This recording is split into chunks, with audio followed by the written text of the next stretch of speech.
Valendo. Muito bem, gente. Vamos dar sequência aqui à nossa matéria. Nós estávamos falando de concurso de pessoas. Passamos umas noções iniciais. Estamos falando a respeito de autoria. No segundo momento, vamos encerrar a autoria e vamos falar de participação, que são as duas modalidades de concurso de pessoas. E, por fim, vamos falar como que se dá a punição no concurso de pessoas, ok? Vamos dar sequência aqui, então, à nossa matéria.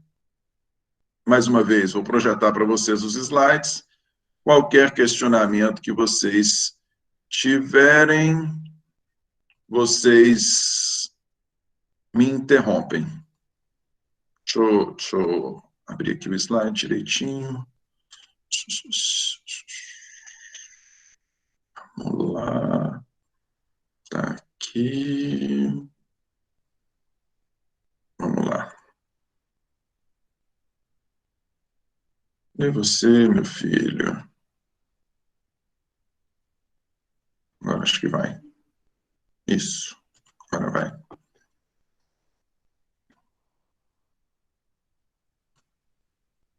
Foi. Visualizam o slide aí direitinho? Belezinha?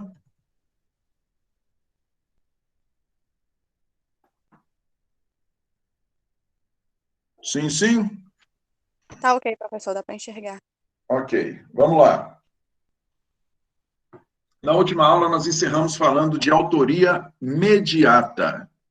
O que nós dissemos que é autoria mediata?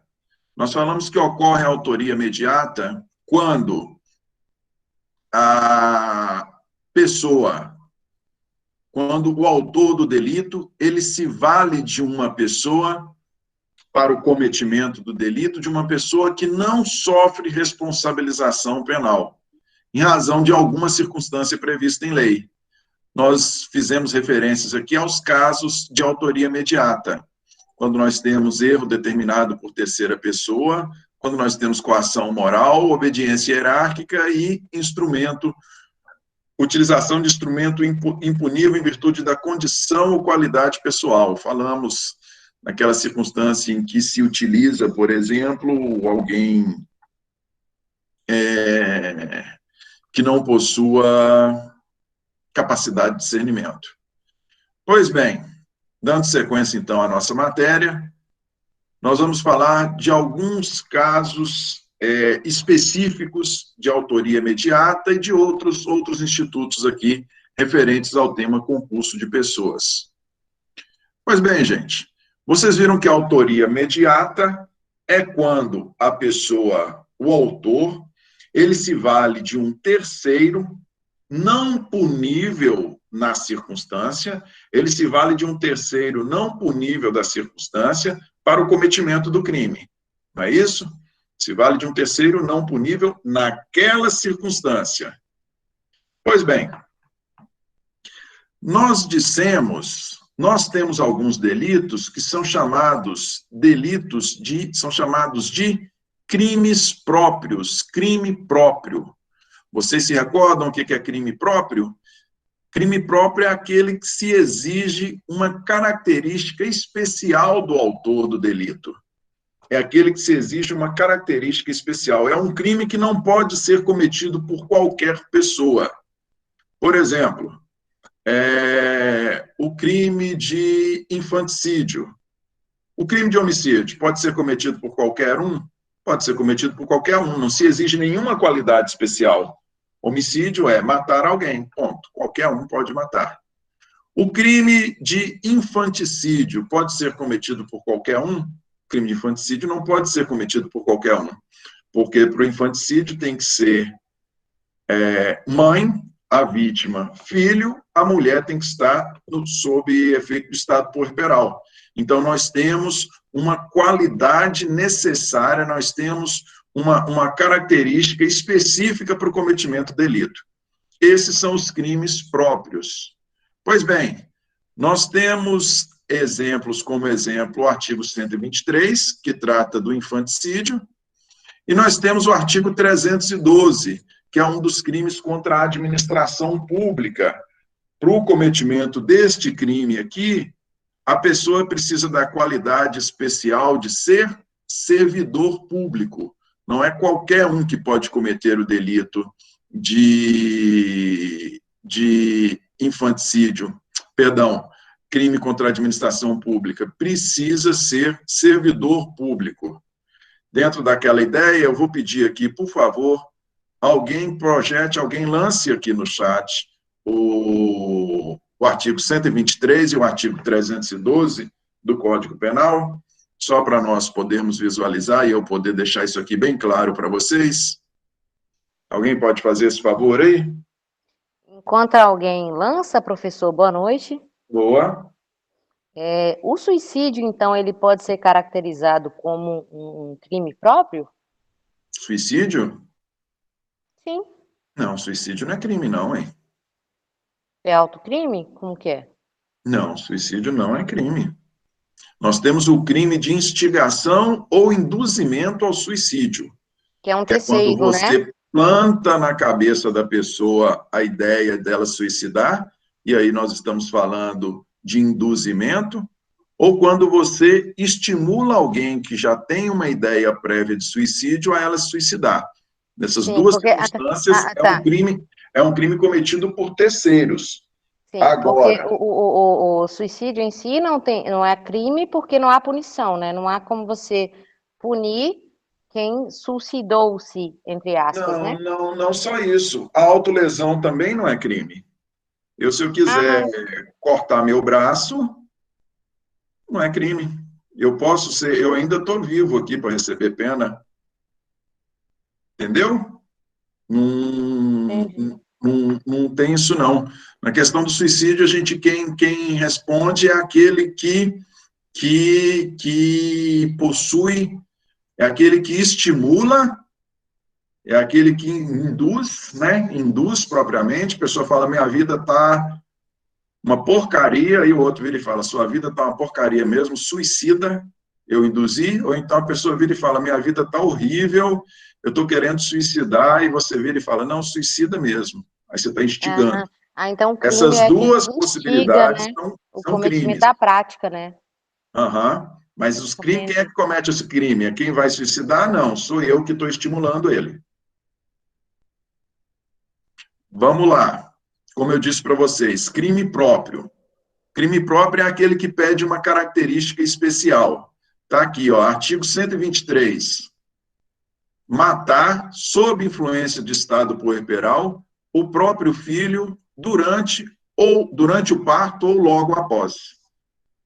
Qualquer pessoa pode cometer infanticídio? Não, qualquer pessoa não pode cometer infanticídio.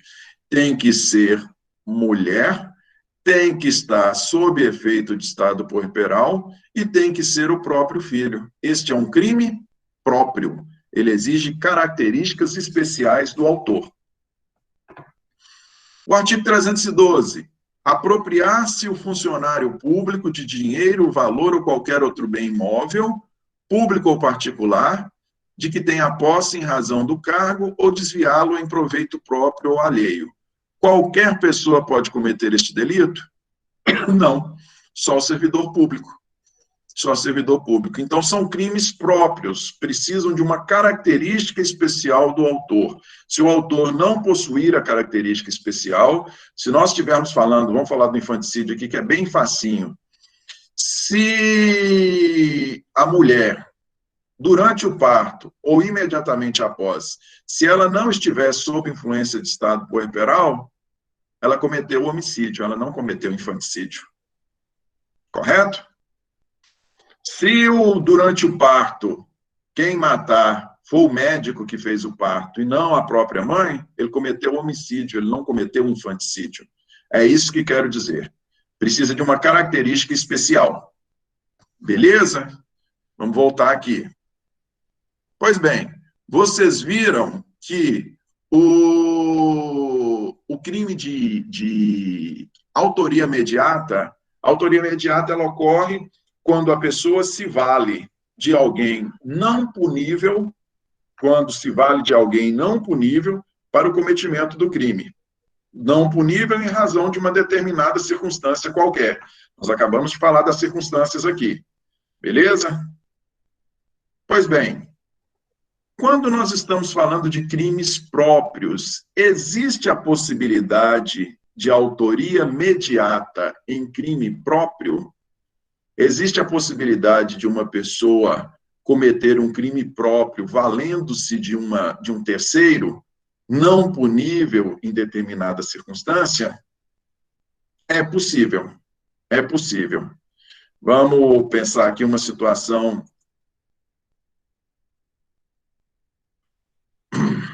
Na aula anterior, nós falamos do erro determinado por terceiro. Quando a pessoa erra, não porque ela foi displicente, ela foi induzida ao erro por terceira pessoa. E ela cometeu o delito induzido por terceiros. Pois bem, vamos trazer a situação para cá. Na aula anterior, nós falamos do médico que induz a enfermeira a administrar veneno ao invés de medicamento na vítima. Vamos pensar aqui agora num crime de infanticídio. Suponhamos que aquela situação em que não tem aquela situação em que por qualquer motivo lá a mulher precisa recorrer ao banco de leite, a mulher que acabou de ter o neném precisa recorrer ao banco de leite, ela não produziu leite, Suponhamos que, para cometer infanticídio, tem que ser a própria mãe, tem que estar sob efeito de estado puerperal, tem que ser durante o parto ou logo após.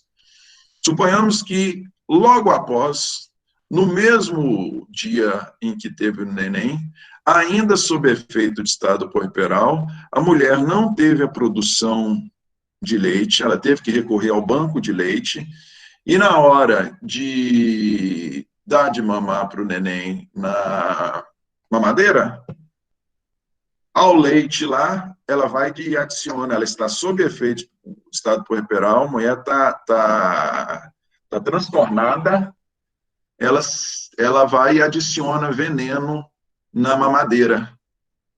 Disse que não está em condições de dar de mamar, que está muito cansada, pede à enfermeira, pede à irmã dela, que compareceu lá para visitar, e a irmã dela, induzida a erro por ela, dá mamadeira para o neném vem a falecer. Nós temos aí um homicídio, nós temos autoria mediata. Por quê? Porque nós temos a autora, a mãe, sob efeito de estado puerperal, logo após o parto, matando seu próprio filho, ministrando veneno em uma mamadeira, tendo entregue essa mamadeira. Quem foi que efetivamente cometeu o ato? Quem cometeu o ato em si foi a irmã dela, ao dar a mamadeira para o neném. Mas a irmã dela estava induzida. A irmã dela, foi a primeira exceção aqui que nós falamos, ó. A irmã dela estava em erro determinado pela mãe. Existe, então, a possibilidade de autoria mediata em crime próprio? Existe. É possível. É possível. O exemplo que eu acabei de dar para vocês aí do erro determinado por terceiro. Apesar do crime exigir características específicas para o seu cometimento, apesar da irmã não ter acabado de ter no neném e não estar sob efeito de estado puerperal, ela não cometeu delito nenhum, ela não cometeu nem infanticídio, nem homicídio. Ela foi induzida a erro. Beleza? Beleza? Por que a gente fala de autoria mediata em crime próprio? Por que a gente sempre está falando disso, falando em concurso de pessoas, gente? É importante dizer porque, nestes casos, não tem concurso de pessoas.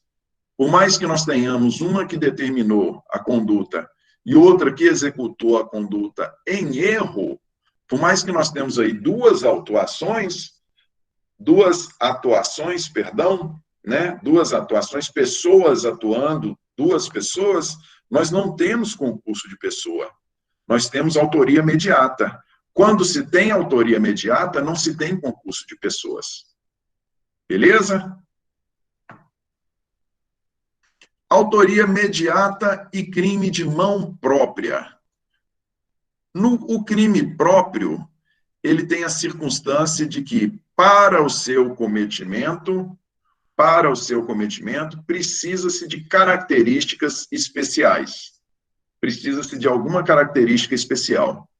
O crime de mão própria, ele é diferente do crime próprio, porque para a execução do crime de mão própria, ele somente pode ser realizado pelo autor. O autor não pode se valer de terceira pessoa para o seu cometimento, em razão da natureza do crime. O principal delito de mão própria que existe, o mais claro, o mais evidente, é o do artigo 342 do Código Penal. Pode projetá-lo aqui, por favor? Vamos lá, está aqui já. Aqui, a Delma falou se é crime próprio. Não, ele é considerado crime de mão própria, porque ele só pode ser realizado pela pessoa. 342, fazer afirmação falsa ou negar ou calar a verdade como testemunha, perito, contador, tradutor ou intérprete em processo judicial ou administrativo, inquérito policial ou em juízo arbitral. Este aqui é o crime de falso testemunho. O crime de falso testemunho, ele não pode ser... Eu não posso me valer de terceiro para cometer o crime. Eu não posso induzir um terceiro a erro para cometer o crime.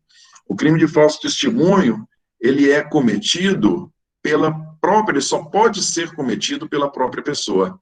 Daí porque disse que no crime de mão própria não existe a possibilidade de autoria mediata. No crime próprio existe, desde que o autor determinante, desde que ele possua as características necessárias para o crime próprio, existe a possibilidade de autoria imediata no crime próprio. Não existe a possibilidade de autoria imediata no crime de mão própria, porque o crime de mão própria é aquele que somente pode ser realizado pela pessoa que possua as características. Beleza? É interessante dizer aqui, gente, nós vamos ver aqui na sequência da participação. E nós vamos ver que existe a participação material e a participação intelectual. A participação é aquela atuação coadjuvante. Não é aquele que tem uma atuação principal, é aquele que tem uma atuação secundária na conduta criminosa. Beleza? É aquele que tem uma atuação secundária na conduta criminosa. O crime de mão própria, ele não admite concurso de pessoas, ele não admite autoria imediata. Mas como nós vamos ver aqui, ele admite a participação. Isso nós vamos ver aqui no tópico seguinte. Vamos pela ordem, Pois bem, acabamos de dizer, então, que não cabe autoria imediata em crime de mão própria. Nós dissemos, gente, falamos já na última aula, que fala-se em concurso de pessoas, se nós temos no concurso de pessoas apenas autores, nós dissemos, o concurso de pessoas pode ser autor e partícipe ou autores. Vai depender se a atuação deles foi principal ou acessória. Se nós temos duas pessoas que num evento criminoso têm atuações principais, duas pessoas que têm o domínio do fato, esses dois são coautores. Beleza? Se nós temos duas pessoas no cometimento do delito, uma que tem uma atuação principal e uma outra que tem atuação secundária, uma que tem um domínio do fato e outra que não tem, nós vamos ter autor e partícipe. Temos concurso de pessoas da mesma forma, só que temos autor e partícipe. Beleza? Pois bem, quando nós temos dois autores, nós temos coautoria. Dois ou mais autores, nós temos coautoria. E aí o questionamento que se faz é possível a coautoria em crime próprio? É possível a coautoria em crime próprio? É perfeitamente possível a coautoria em crime próprio. Porém, para que exista a coautoria em crime próprio, se faz necessário que ambos possuam as características necessárias para o cometimento do delito. O que eu quero com isso dizer? Se nós tivermos ali dois servidores públicos, nós temos um crime próprio, que é o crime previsto aí no 312, que eu acabei de ler para vocês. É um crime próprio? É um crime próprio. Exige qual característica específica? Ser servidor público. É possível coautoria em crime próprio? É perfeitamente possível. Se nós estivermos falando de dois servidores públicos que estão cometendo a conduta prevista no artigo 312, nós vamos ter dois coautores. Nós vamos ter dois autores. Vamos ter coautoria. É perfeitamente possível. Agora, situação diferente é se nós estivermos falando de crime de mão própria. Crime de mão própria. O crime de mão própria, como eu disse no 342, é aquele que somente pode ser realizado pela pessoa. É aquele que somente pode ser realizado pela pessoa. É aquele em que o autor não pode se valer de terceiro impunível para realizá-lo. Ele somente pode ser realizado pela pessoa que possua as características. Principal deles, crime de falso testemunho. Pois bem, é possível coautoria em crime de falso testemunho? Não é possível. Por quê? Porque não dá para se imaginar em divisão de tarefas no crime de mão própria. Não dá para se pensar em divisão de tarefas. O crime de coautoria, o crime de mão própria, ele não admite coautoria, porém, ele admite participação. Mais uma vez, dissemos que o concurso de pessoas, nós temos duas modalidades de concurso de pessoas: autoria e participação. O crime de mão própria, ele admite a participação, ele não admite a coautoria, porque ele só pode ser realizado pela pessoa. Mas ele admite a participação. De que forma? Vamos falar do falso testemunho? Eu posso estimular alguém a cometer o falso testemunho. Pessoal, eu estou indo ali depor em juízo, mas eu não estou querendo falar o que eu realmente sei, porque eu posso prejudicar o réu é meu amigo. Eu viro para ele e falo: minta, fala a verdade não, você está doido? Não atrapalha, não arruma confusão do seu amigo, não. Eu estou participando do cometimento do crime? Estou. Eu estou participando na qualidade, exatamente na qualidade de partícipe.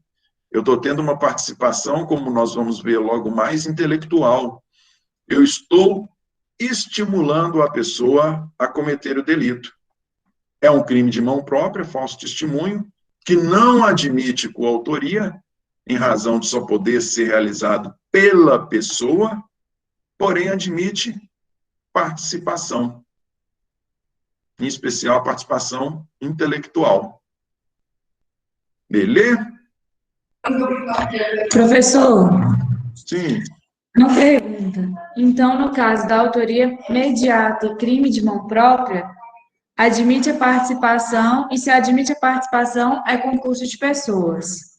Mas não é possível a autoria mediata no caso do crime de mão própria. Assim como a coautoria não é possível no crime de mão própria, mas se há a possibilidade de participação, se admite participação, é concurso de pessoas. Exatamente, exatamente.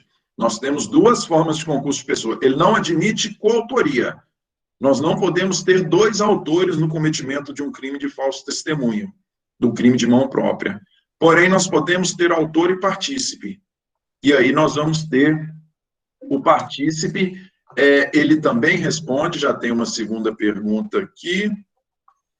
Quem estimula também sofre penalidade? Também sofre penalidade. Quem estimula o cometimento do crime também sofre penalidade. Ele responde na modalidade ele responde em concurso de pessoas, porém ele responde na qualidade de partícipe. Ele não é coautor. Coautor, mais uma vez, é quem detém o domínio do fato. Ele não é coautor, ele é partícipe. E, por fim, gente, concurso de pessoas, falando aqui de crime plurissubjetivo. Crime plurissubjetivo. O que é o crime plurissubjetivo? Crime plurissubjetivo é aquele que necessariamente, para a sua existência, tem que haver mais de duas pessoas. É aquele que necessariamente, para a sua existência, tem que haver mais de duas pessoas. Está aqui, ó, delito de associação criminosa. Associarem-se mais de 3 pessoas em quadrilha ou bando para o fim de cometer crimes. Associarem-se mais de 3 pessoas em quadrilha ou bando para o fim de cometer crimes. Este aqui é um crime plurissubjetivo. Necessariamente, para ocorrer este delito, nós precisamos de mais de 3 pessoas, né, aqui no caso. Não é nem 3, não, mais de 3 pessoas. Pois bem, é possível concurso de pessoas em crime plurissubjetivo? É possível coautoria em crime plurissubjetivo? Não. Não é possível. Por que não é possível? Porque é da essência do crime plurissubjetivo possuir mais de 2 pessoas, mais de uma pessoa. Então, necessariamente, nós não podemos ter coautoria em crime plurissubjetivo, porque ele necessariamente, para a sua existência, já há previsão da presença de mais de uma pessoa. Já há previsão, já se pressupõe a existência da divisão de tarefas. Correto? Não se admite a coautoria. Porém, nada impede que se admita a participação. Nada impede que se admita a participação. Daí nós temos que dizer que existe a possibilidade de concurso de pessoas em crime plurissubjetivo? Existe. E de participação. Na modalidade de coautoria, não. Por quê? Porque o crime plurissubjetivo, na sua essência, ele já pede a presença de pelo menos 2 pessoas no crime plurissubjetivo, né? Em especial no crime de associação criminosa, ele pede a presença de mais de 3 pessoas. É fácil da gente imaginar, por exemplo, vamos pensar no novo cangaço.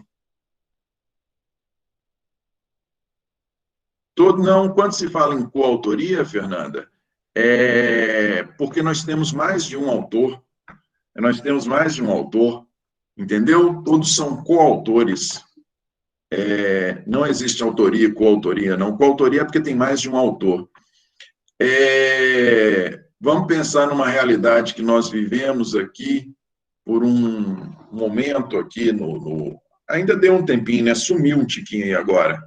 O chamado novo cangaço, aquele pessoal que chegava aí em 2, 3 veículos, armado de fuzil, nessas cidadezinhas pequenas aqui, e ia lá e atirava, descia tiro de fuzil na unidade da PM, e ia em lotérica, ia em banco, ia em correio, fazia a cidade inteira.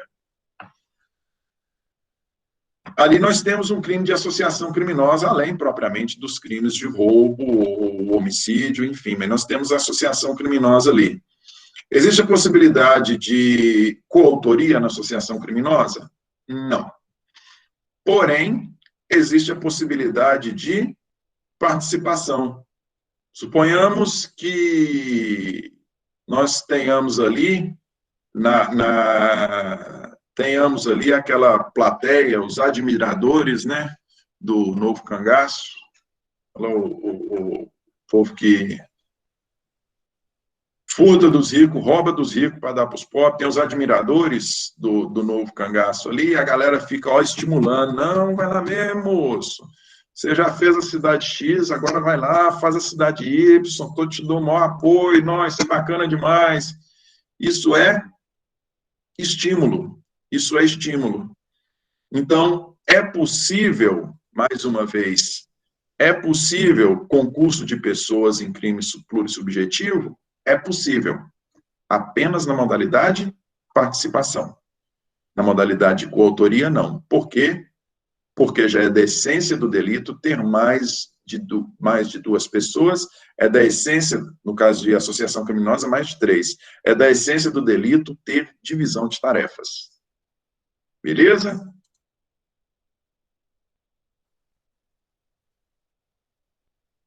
Vamos lá. E aí, para fecharmos, coautoria. Para fecharmos, concurso de pessoas na modalidade de autoria ou coautoria. Nós temos algumas figuras. Primeira delas, coautoria sucessiva. O que é a coautoria sucessiva? O que é o natural quando nós estamos diante de uma situação de coautoria? O natural é que nós tenhamos uma combinação prévia, nós tenhamos uma divisão de tarefas prévia, correto? Ou nós temos um autor intelectual e um autor material, ou nós temos 2 autores materiais, nós temos uma divisão prévia de tarefas, eu vou guiar o veículo, você vai abordar a pessoa e vai efetuar o roubo, nós temos um acordo prévio. Na coautoria sucessiva, nós não temos este acordo prévio. Nós temos a adesão a um delito já em andamento. Nós temos a adesão a um delito já em andamento. Suponhamos que uma pessoa, nós tenhamos ali 2 pessoas, uma pessoa que está agredindo a outra lá, a pessoa está espancando a vítima, e aí, inclusive o Capesa, ele traz esse exemplo, e aí o irmão desse que está agredindo, que está cometendo um crime de lesão corporal, o irmão do autor, ele adere à conduta, o irmão adere à conduta do autor, que já está agredindo. Nós temos o João, que está agredindo o Antônio. Já está cometendo um crime de lesão corporal contra Antônio. João está cometendo um crime de lesão corporal contra Antônio. Aí o José, que é irmão do João, adere à conduta do João e auxilia o João a bater no Antônio. Ficam João e José batendo no Antônio, surrando o Antônio, causando lesões corporais no Antônio. Nós tivemos coautoria sucessiva? Tivemos. Por que nós tivemos? Porque não houve um ajuste prévio entre eles. Todos 2 vão responder pelo delito? Todos 2 vão responder pelo delito. Beleza? Olha, gente, eu, às vezes, esse monte de ideias soltas podem às vezes... Mas, gente, pelo amor de Deus, para que eu estou vendo isso? É importante a gente ter ideia ter noção de todos estes termos, de todos esses termos, porque eles são adotados na jurisprudência, eles são adotados na doutrina, eles são adotados na prova da OAB, eles são adotados em prova de concurso público, então, necessariamente, por mais que, no primeiro momento, vocês podem pensar assim, o que isso tem a ver? Não tem fundamento, não. Eles são necessários, sim, viu? Não me odeiem. Professor, deixa eu te perguntar, nesse caso da coautoria sucessiva, existe o concurso de pessoas? Existe concurso de pessoas. Existe concurso de pessoas. Mesmo que eles não tenham feito ajuste prévio? Mesmo sem o ajuste prévio.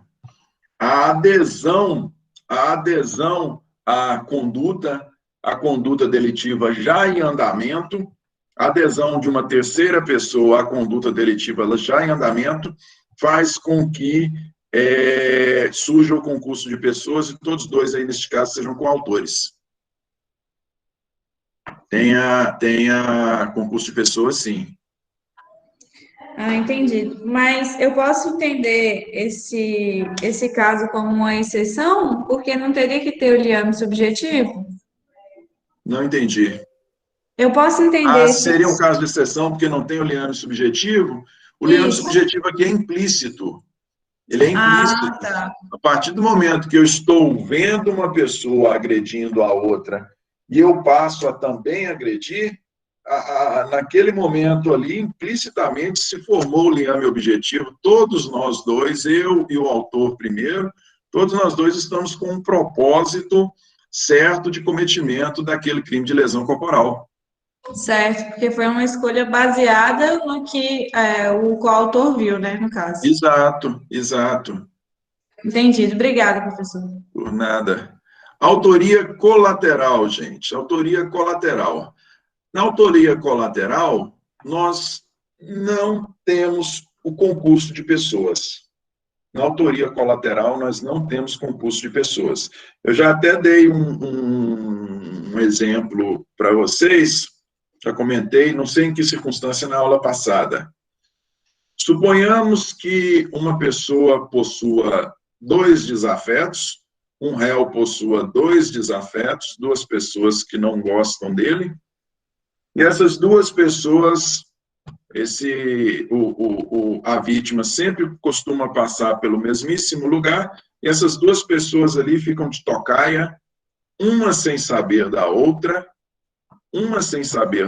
as 2 ficam de tocaia, e quando a vítima vai para passar pelo local, todas as 2 efetuam disparos de arma de fogo contra a vítima. Neste caso, houve acordo de vontade entre eles? Não houve acordo de vontade. Um nem sabia da conduta do outro.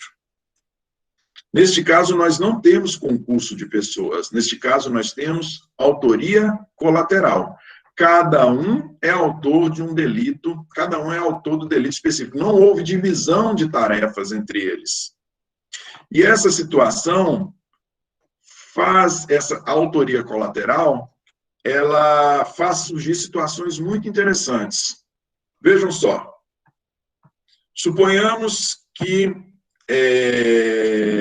foi efetuados disparos de arma de fogo, uma pessoa não sabe da outra, todos os 2 efetuam disparos de arma de fogo contra a vítima, e a vítima vem a falecer, e é feito o exame de corpo de delito, e entende-se que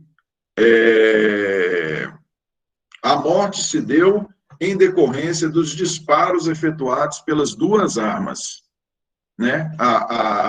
Toda arma, ela possui uma ranhura interna, dentro do cano, que, se fizer a retirada do projétil lá, suponhamos que todos 2 são muito bons de tiro, todos 2 acertaram no peito, certinho no coração. E a perícia fala que foi em decorrência daquelas 2 lesões ocasionadas pelos disparos que a pessoa veio a falecer. É feita a perícia no projétil e na arma, e entende-se que aqueles 2 projéteis saíram, cada qual de uma arma, e a morte se deu em razão da lesão ocasionada pelas 2 armas. Pois bem, neste caso, por mais que nenhum saiba do outro, todos 2 vão responder por homicídio. Beleza? Cada qual responde pelo seu delito. E é importante a gente falar que cada qual responde pelo seu delito, porque nós podemos não ter um mesmo delito. Pode ser que uma determinada pessoa mate a outra, pode ser que o autor X matou porque porque tenha motivo para ter ocasionado o delito. Ele tenha motivo bastante, suponhamos que a vítima lá tenha estuprado sua filha, né? Explica, justifica, não justifica, mas o homicídio dele é sem qualificadora nenhuma. Suponhamos que o outro que matou, o outro desafeto, efetuou o disparo porque a vítima devia para ele R$5. Nós temos um motivo fútil. Então, vejam vocês, nós temos por um mesmo delito, para um mesmo delito, todos dois cometeram homicídio, só que não existia coautoria entre eles, não existia liame subjetivo. Um vai responder por homicídio qualificado por motivo fútil, aquele que matou em função da dívida de R$5, e o outro vai responder por homicídio simples, porque, entre aspas, ele tinha motivação para fazer o que fez. Se eles estivessem em concurso de pessoas, eles responderiam pelo mesmo delito. Correto? Olha só para vocês verem que outra situação interessante. Esse é o primeiro caso. Esse é o primeiro caso. Se nós tivermos...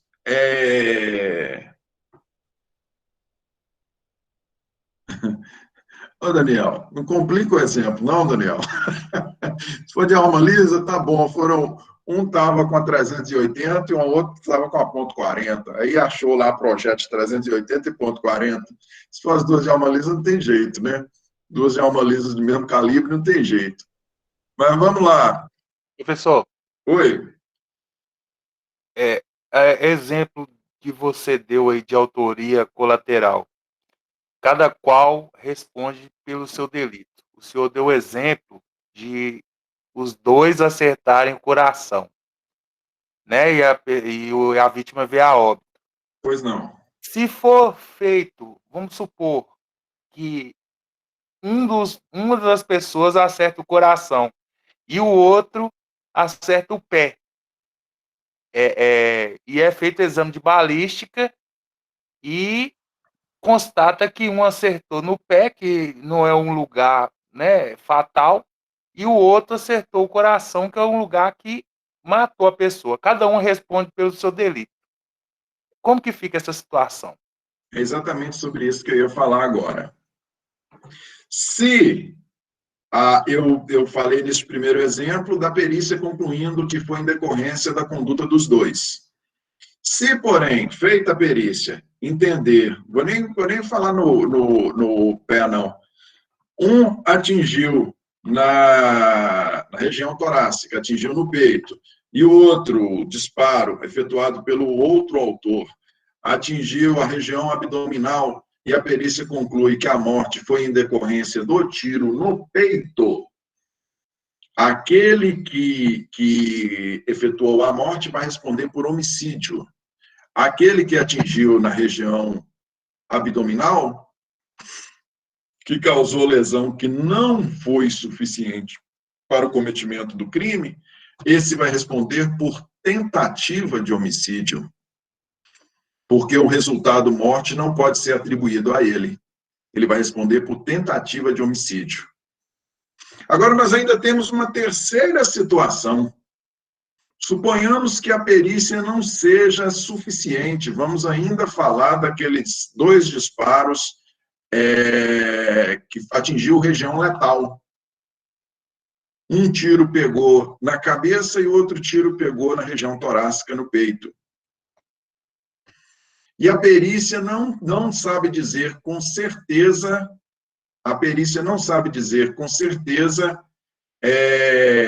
quais dos dois disparos foram suficientes para ocasionar a morte. Se o disparo recebido no peito ou se o disparo recebido na cabeça. Todos dois respondem por tentativa de homicídio. Porque não se pode atribuir o crime de homicídio a qualquer deles, se a perícia não concluir pelo resultado morte da conduta de qualquer um, todos dois respondem por tentativa. Isso porque nós estamos falando de autoria colateral. Se fosse concurso de pessoas, se houvesse liame subjetivo entre eles, pouco importava. Pouco importava que um atingisse na região letal e o outro é bizonho, não sabe atirar de jeito nenhum, dá 5 disparos e erra todos 5. Pouco importa. Se houvesse liame subjetivo, todos dois responderiam pelo homicídio. Não havendo liame subjetivo, tratando-se de autoria colateral, nós poderíamos estar diante desta situação. Uma pessoa morta e 2 tentativas de homicídio. Beleza? Professor, Pois não. agora eu vou fazer uma pergunta para saber se vai ser a primeira coisa que você falou, na verdade a segunda, né? Que atirou no peito e o outro atirou no tórax. No tórax não, né? No abdominal, mas quem atirou no peito a pessoa morreu. E o do abdominal a pessoa não morreu por essa causa. Minha pergunta é o seguinte: supondo que um atirou, é igual você falou, na cabeça e outro no coração.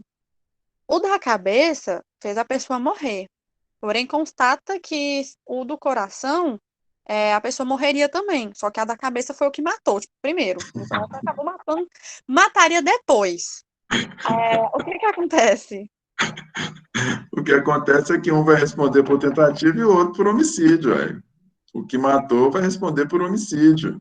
O resultado morte não pode ser atribuído ao outro que atingiu o peito porque já estava morto. Não tem como, né? Mesmo se Não depois tem ele como. falasse que ele morreria se ele não tivesse Não, morto? isso aí não interfere. O resultado morte não pode ser atribuído a ele, não. Entendi, obrigada. Por nada. Pois bem, sigamos. Gente, essa circunstância que eu falei, esta última dessa circunstância, ela se enquadra aqui, ó, em autoria incerta, quando nós temos aí essas 2 tentativas. Nós temos um homicídio, no exemplo dado, nós temos um homicídio que efetivamente ocorreu um homicídio, porém, nós não sabemos quem é o autor, nós temos autoria incerta. Em razão dessa autoria incerta, os 2 responderiam por tentativa de homicídio. Não temos na autoria incerta, nós também não temos concurso de pessoas. Beleza? E, por fim, nós temos a figura da autoria desconhecida, que é diferente da autoria incerta e diferente da autoria colateral, porque na autoria incerta nós não sabemos de forma nenhuma nem quem matou, nem quem tentou matar. Este caso é um caso de autoria desconhecida. É importante vocês saberem disso, vocês falam, isso é lógico, mas é importante saber por quê? Porque quando eu não sei, quando eu tenho 2 autores, mas não sei exatamente quem é, eu não estou diante de autoria desconhecida, eu estou diante de autoria incerta. Eu vou estar diante de autoria desconhecida quando eu não tiver autor nenhum. Ok? Sigamos. Vamos agora para participação. Professor Vitor, por favor. Então, autoria desconhecida é quando não há nenhuma possibilidade. Exato. De conhecimento do autor. Incerto é quando há dúvida. Exatamente. Então, há suspeitos, Falou porém, tudo. É exatamente isso. É exatamente não há isso. como Há se dúvida, confirmar. há dúvida a respeito de quem ocasionou o resultado. Em razão disso, todos 2 respondem por tentativa, por mais que nós tenhamos o resultado. Na autoria desconhecida, nós não temos a dúvida. Para ter a dúvida, nós precisamos de ter possibilidades. Na autoria desconhecida, nós não temos possibilidade nenhuma. O nome do senhor, professor Pedro Dias, perdoe-me pela falha. Chamei o senhor de Vitor, mas é porque estava tão concentrada na aula anterior. Na autoria desconhecida, nós não temos o autor. Na autoria desconhecida, nós não temos o autor, não temos sequer a dúvida. Beleza?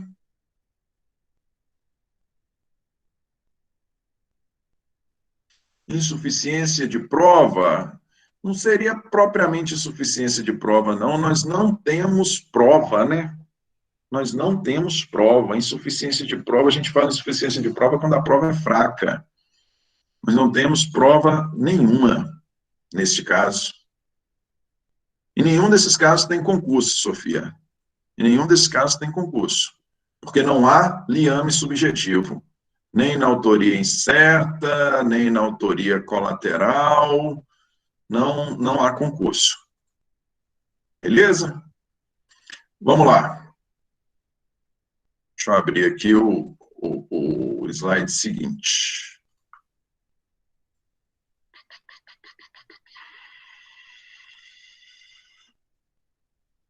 Vamos passar agora para participação.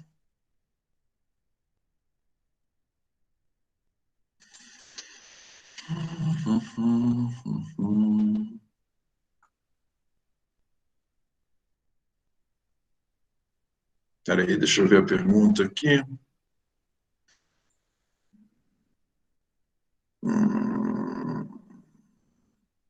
Coautoria sucessiva, se tem concurso de pessoas, tem sim. Na coautoria sucessiva, nós temos concurso de pessoas.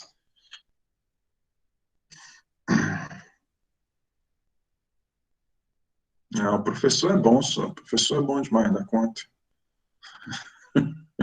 Vamos lá.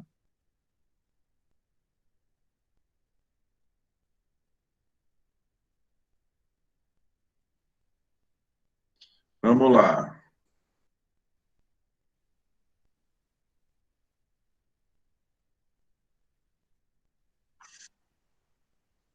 Concurso de pessoas, agora nós vamos falar de participação. O slide está aí visível para vocês? Visualizam o slide? Sim, professor. Sim. Vamos agora falar de participação. Participação é a segunda concurso de pessoas. O que é a participação? A participação, ela se dá quando nós estamos diante de um concurso de pessoas em que um dos integrantes deste concurso, ele tem uma participação secundária. Quando se fala em partícipe, tem que vir na cabeça de vocês atuação secundária. Ele não detém, lembra que nós falamos do domínio do fato? Quem tem domínio do fato é aquele que tem o controle para que o fato saia da forma que saiu. O partícipe, ele não tem o domínio do fato. Porém, em razão da sua atuação coadjuvante, em razão da sua participação, ainda que coadjuvante, ainda que secundária, por mais que ele não tenha atuação principal, a sua atuação secundária foi suficiente, né? Ela foi necessária para a ocorrência do delito. Então, ele responde. Na nossa próxima aula, nós vamos falar de culpabilidade, de responsabilização penal na concurso de pessoas. Aí nós vamos explicar como é que cada um responde.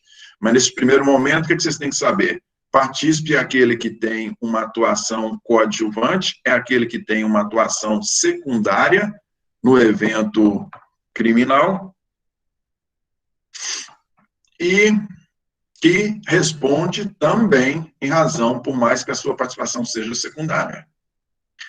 Há participação de duas maneiras. Existem duas modalidades de participação. Nós temos a participação moral e a participação material. Nós temos a participação moral e a participação material. O que é a participação moral? A participação moral, ela é de duas formas.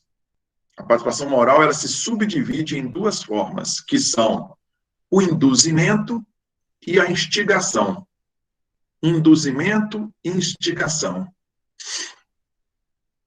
Na participação moral, o partícipe, ele influencia, ele estimula, ele influencia o autor a cometer o delito. Na participação moral. Como eu disse para vocês, ela é de duas naturezas, ou o induzimento ou a instigação. Qual a diferença dos dois? induzir é você plantar a ideia na cabeça da pessoa para que ela cometa o delito. A pessoa chega e te conta, nossa, fulano me ofendeu na frente de todo mundo. Você vira lá e fala, você fazendo aquela postura lá do capetinha, você vai na orelha dele e fala, vai lá, moço, dá umas 3 facadas nele. Isso é induzimento. Você planta a ideia de cometimento no crime na cabeça da pessoa. Participação moral 1. Participação moral 2 é a instigação. Instigação. Na instigação, a ideia é pré-existente. A pessoa vira para você e fala, rapaz, aquela fulano, ele me ofendeu na frente de todo mundo, eu estou a fim de dar umas facadas nele. Você vira para a pessoa e fala, vai lá, rapaz, vai na fé, dá as facadas mesmo, você está certo, ele te ofendeu, não pode ofender na frente dos outros, não. Isso é induzir. A ideia já é pré-existente. Tanto uma quanto a outra são modalidades de participação moral. Participação moral. Tranquilo? A participação material é quando você fornece meios, tendo uma participação, tendo uma atuação secundária, você fornece meios para que o autor cometa o delito. A pessoa, essa mesma pessoa que virou e falou, eu estou a fim de dar umas facadas nele, porque ele me ofendeu na frente de todo mundo. Você fala, pera aí um pouquinho, chega e entrega a faca na mão dele. Você é um partícipe, você participou sendo partícipe material, você está possibilitando meios para o cometimento do delito. A pessoa vira e fala, eu estou ali, rapaz, estou querendo assaltar aquela casa ali, só que eu não consigo pular, o muro ali é muito alto. Fala, não, pera aí um pouquinho, você entra lá dentro da sua casa, pega uma escada, toma uma escada aqui, ó. Participação material. Ok? São 2 modalidades, então. Participação moral, que se subdivide em induzimento e instigação, e participação material, quando você fornece meios para o cometimento do crime. Tranquilo? Professor, Pois não. pode a pessoa cometer os 2 tipos de modalidade ao mesmo tempo? Além de estar plantando a ideia na cabeça, já chegar, vamos supor, falam, não, a pessoa falou mal de você, vai lá e dá uma facada, e eu ainda pegar a faca e entregar para a pessoa? É perfeitamente possível. É perfeitamente possível. O que ocorre é que quando nós formos falar da punição, na nossa próxima aula, né, ou pelo menos iniciar na nossa próxima aula, a aula acaba 10h40, não é? 10h40. Você vai ver que, a depender da maior ou menor participação da pessoa, a sua penação vai ser maior ou menor. Depende da reprovabilidade da conduta. Se eu simplesmente viro para a pessoa e falo, pessoa, eu estou querendo matar fulano, eu viro e falo, vai lá e mata. É uma coisa. Se eu viro para a pessoa e falo, vai lá e mata, toma aqui a arma, a minha atuação é muito mais reprovável. Estimular, instigar e fornecer meios é muito mais reprovável do que simplesmente instigar. Em razão disso, aquele que instiga e fornece meios deve ser apenado com uma pena maior do que aquele que simplesmente instiga. Mas é perfeitamente possível a situação aí colocada por você. Na hora da apenação é que o juiz vai pesar a mão naquele que teve uma participação moral e material. Beleza? Ok, obrigada. Muito bem. No que diz respeito às participações, é importante nós falarmos a respeito das teorias existentes para justificar a possibilidade ou não de se responder pela participação. A possibilidade de se responder ou não pela participação. Vamos lá. Relembrando o semestre passado. O que é crime? Crime é fato típico, ilícito e culpável. Não é isso? Típico, ilícito e culpável. Teoria tripartida do conceito de crime. Beleza? Pois bem, a atuação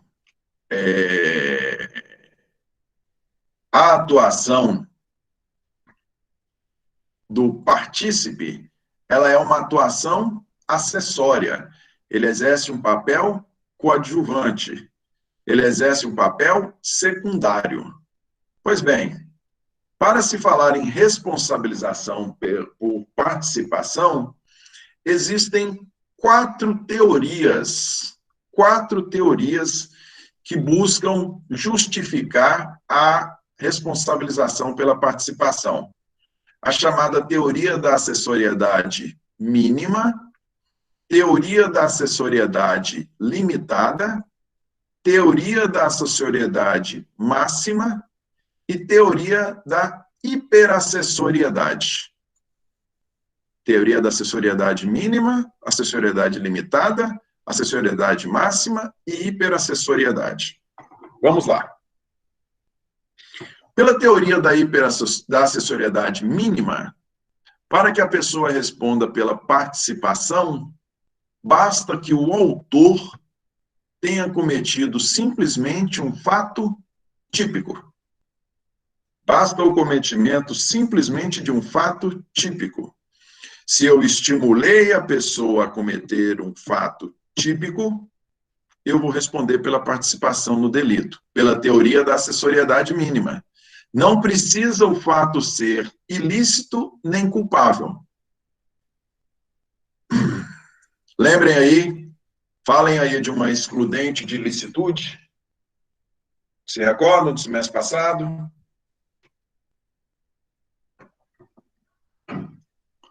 Legítima defesa? Estado de necessidade? Se a pessoa comete um crime, se eu estimulo a pessoa a cometer um furto em estado de necessidade, pela teoria da acessoriedade mínima, a pessoa não vai responder, o autor, porque ele está justificado por um excludente de ilicitude. Porém, eu que o estimulei, que não estou em estado de necessidade, pela teoria da acessoriedade mínima, eu vou responder. Então, vejam só, que situação bizarra. O partícipe responde, o autor não responde. Por quê? Porque pela teoria da acessoriedade mínima, basta que o autor tenha cometido um fato típico. Ele não precisa ter cometido um fato típico e ilícito. Acessoriedade mínima, ok? Teoria da acessoriedade limitada. Para que, segundo a teoria da acessoriedade limitada, para que o partícipe responda, o delito tem que ser, o fato tem que ser típico e ilícito. Ou seja, ele não pode existir uma causa de excludente de ilicitude. Nós precisamos de um fato típico e ilícito. Beleza? Pela teoria da acessoriedade limitada, basta que o fato seja típico e ilícito para que eu responda pela participação. Não precisa que o fato seja culpável. Não precisa que o fato seja culpável. Falem aí para mim, quem se recorda de uma excludente de culpabilidade? Excludente de culpabilidade.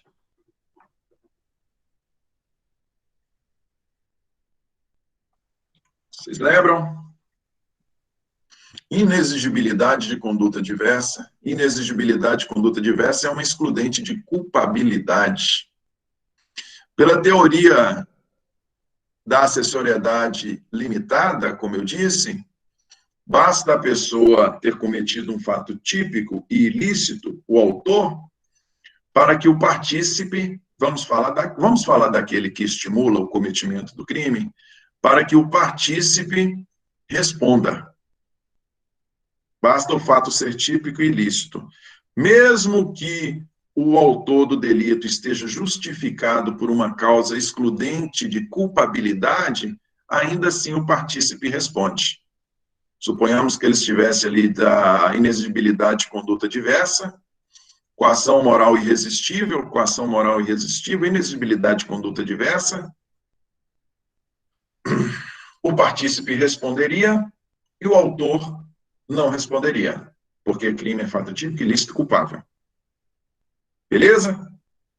Para a teoria, vou explicar cada uma, depois eu vou dizer para vocês qual se aplica aqui no Brasil. Para a teoria da acessoriedade máxima, para que o partícipe responda pelo cometimento do delito, o fato tem que ser típico, ilícito e culpável. Ou seja, tem que ser um fato típico previsto em lei, não pode existir nenhuma excludente de ilicitude e também não pode existir nenhuma excludente de culpabilidade, para que o partícipe responda. Essa é a teoria da acessoriedade máxima. E pela teoria da acessoriedade, da hiperacessoriedade, o que ela pede? Ela pede que, para que o partícipe responda, o fato tem que ser típico, ilícito, culpável e punível. O fato tem que ser punível. Quando é que nós temos a exclusão da punibilidade? Por exemplo, se o fato está prescrito para o autor, vocês vão ver, quando da análise da prescrição, vocês vão ver que tem algumas causas que fazem com que a prescrição seja reduzida.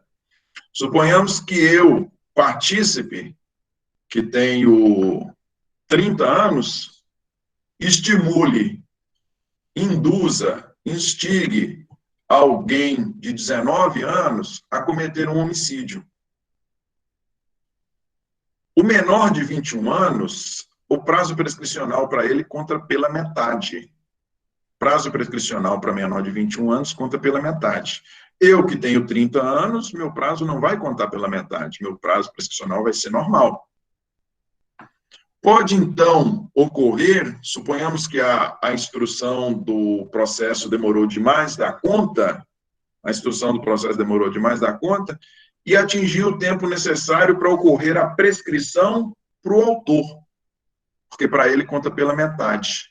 Mas não ocorreu a prescrição para mim, que foi seu partícipe, porque eu sou maior de 21, para mim a prescrição corre normalmente, não corre pela metade. Segundo a teoria da hiperacessoriedade, o partícipe só vai responder se o fato for típico, ilícito, culpável e punível. Ou seja, se eu estimulei, se eu induzi, se eu emprestei a arma para um menor de 21 anos, para um 19 anos, uma pessoa de 19 anos cometer um homicídio, se o crime prescreveu para ele, mesmo eu sendo maior de 21, pela teoria da hiperacessoriedade, eu também não respondo como partícipe. Compreenderam a diferença entre elas? Qual que se aplica no Brasil? Se aplica no Brasil a teoria da acessoriedade limitada. Basta que o fato seja típico e ilícito. Se o autor não responder em razão de uma excludente de culpabilidade, ou se o autor não responder porque a sua punibilidade estiver extinta, apesar destas circunstâncias, ainda assim, eu, partícipe, vou responder. Por mais que o autor não responda, em razão de uma excludente de culpabilidade, ou em razão de uma extinção de punibilidade, como no exemplo que eu dei para vocês, a prescrição específica, ainda assim nós vamos ter um delito cometido em concurso de pessoas, onde nós temos um autor e um partícipe, nós vamos ter um autor não respondendo e o partícipe respondendo. Beleza? Tranquilo? Pois bem, sigamos.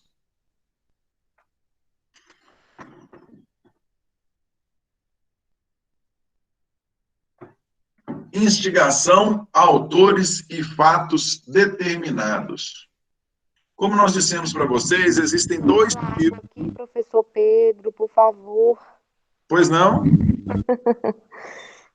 Para terminar de digerir e compreender o conteúdo aí, o senhor pode repetir, por gentileza, a questão dos partícipes?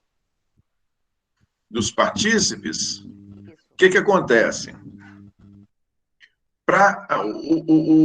O que essas teorias, o que elas visam explicar? Elas visam explicar quando é que o partícipe vai responder pelo crime. Qual a teoria adotada no Brasil? A teoria da acessoriedade limitada. Para que um partícipe responda, tem que ter ocorrido um fato típico e ilícito. Nós não precisamos que o fato seja culpável e nem precisamos que o fato seja punível. O que isso conduz? Isso conduz à circunstância de que, em um determinado fato, nós podemos ter uma situação em que temos um crime, em que o autor não vai responder, porque está extinta a sua culpabilidade, porque está extinta a sua punibilidade, ou porque está excluída a sua culpabilidade, e neste mesmo fato o partícipe vai responder. Quem o estimulou vai responder, mas ele não vai responder. Isso por quê? Porque para a responsabilização por participação, aqui é adotada a teoria da acessoriedade limitada. Basta que o fato seja típico e ilícito. Não precisa que o fato seja culpável e punível. Tranquilo? Professor Vitor. Pois não. Vitor não, meu Deus. Pedro, perdão. Se nesse caso, então, só para confirmar, o autor pode não responder mais, mas o partícipe continua respondendo. Exatamente. Ah, tá. Exatamente. Então, é uma situação meio estranha, mas é exatamente isso. Tá, obrigada. Muito bem, é trauma mesmo, trauma com o Vitor. Comigo é só alegria. Com o Vitor é trauma. Vamos lá.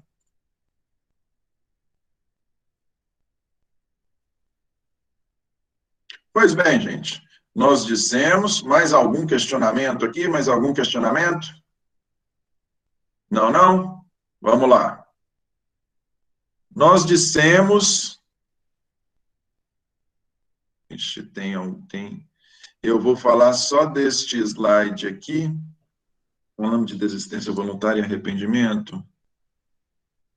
Eu não sei, menina. Não, a aula acaba às 10h40, tem bendita chamada. Não, vamos, esses 4 últimos slides aqui nós vamos falar na nossa próxima aula. Peraí, só um tiquinho, gente. Senhor Jesus, professor. Oi? Dá uma pausa aí pra gente aí. Em nome de Deus. Eu posso senhor, em nome do Nosso Senhor, manjar aí, faz aí pra nós.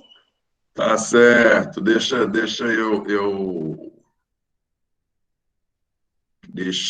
fazer a chamada aqui, gente.